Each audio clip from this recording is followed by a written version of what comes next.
යන්න එපා. කොල්ලෙක් වුණාම හොඳ පෞරුෂයක් තියෙන්න ඕනේ. කොල්ලෙක් වුණාම හොඳ අභිමානයක් තියෙන්න ඕනේ. ඔය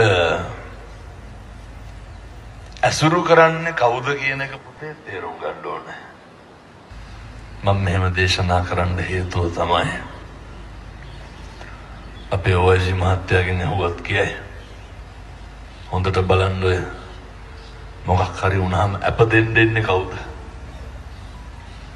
එක්ක බිරිඳ එක්ක අම්මා එක්ක තාත්තා. කවදාවත් යාළුවෙක් කෙනවද? කවුද උසාවි ගානේ කොට වෙන්නේ?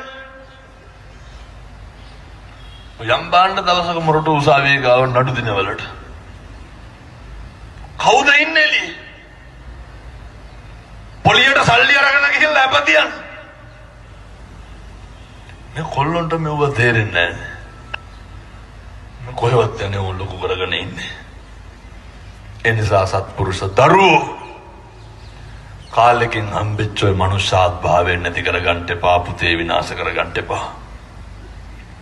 හොඳ අභිමානයක්, හොඳ ක්වොලිටි එකක් මේන්ටේන් කරන්න. අම්මගේ තාත්තගේ තුගන් ටික කරන්න වෙනසෙන්න යන්න එපා. මම පොඩි යෝජනාවක් කරනවා මේ තරුණයන්ට. කිසි කෙනෙකුගේ අතකොළු වෙන්න යන්න එපා. පුතේ කිසි කෙනෙකුට පාවිච්චි වෙන්න යන්න එපා. හොඳට ඉගෙන ගන්න. විනයෝච සුසික්කතෝ, හික්මීමත් එක්ක විනයක් තියෙන්න ඕනේ. විනය අධ්‍යාපනයත් එක්ක තියෙන්න ඕනේ. තරුණේ වුණාම මේ පෞරුෂය තුලින් ගන්න ඕන වැඩක් මං කියන්න. ඔය තරුණයන්ට කේන්ති යන්න නරකයි. මම මේ අම්මලාගෙන් තාත්තලාට පොඩි යෝජනාවක් කරන්න පුළුවන් නම් අද ගිහිල්ලා බලන්න.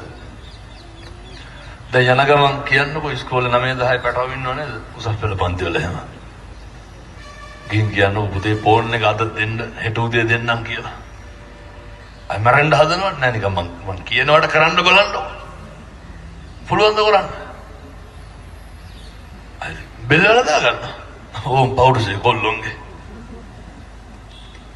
එහෙම තරුණ හයිබ්‍රිඩ් විදිහට හැදෙලා හරියනවා. තරහා ගන්න පුළුවන්කමක් තියෙන්න ඕන. කෙල්ලොන්ට ඊට හපා. මරනවා ෆෝන් එක නැති වුණොත් එහෙම. මේ පොඩි පැටව වැබ්බැහිලා ඉන්නවා මොකේද? මොරටුවේ ළමයි ගේම් ගහනවාද නැහැ වීඩියෝ ගේම්. මෙහෙම නැතුව ඇති බොන්නෙත් නැහැ මොකවත් නැහැ නෙමෙයි. ඔය සම්පූර්ණව නවත්තන්න පුතේ. මේ අර බොයිලර් වගේ ළමයි හැදෙන්නේ.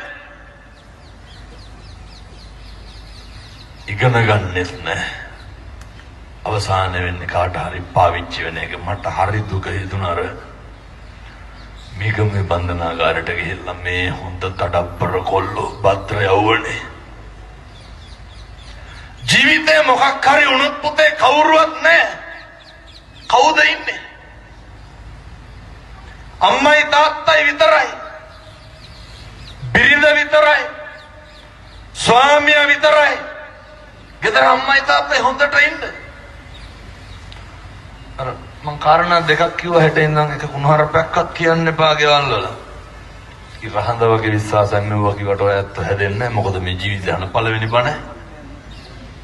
කිසි කෙනෙකුට ගෙවල් වල තෝ කියලාවත් කතා කරන්න එපා. ඔය අම්මලා දැනගන්න ඕන අර ටිකක් ඔය නේද අපිලිවලට ඉන්නවා කියලා කියනවා නෙමෙයි. ඔය අත්තන්ගේ ගෙවල් වල එකට කියනවද නැහැ? අර එහෙම මෙහෙ ගත්තට පොල්ලට ඉන්න එපා ගෙවල් වල. එකට එක කියන එක නවත්තන්න. අර පැත්තේ එකක් කිව්වොත් මේ පැත්තේ 60ක් විතර කියලා නවත්තන්න.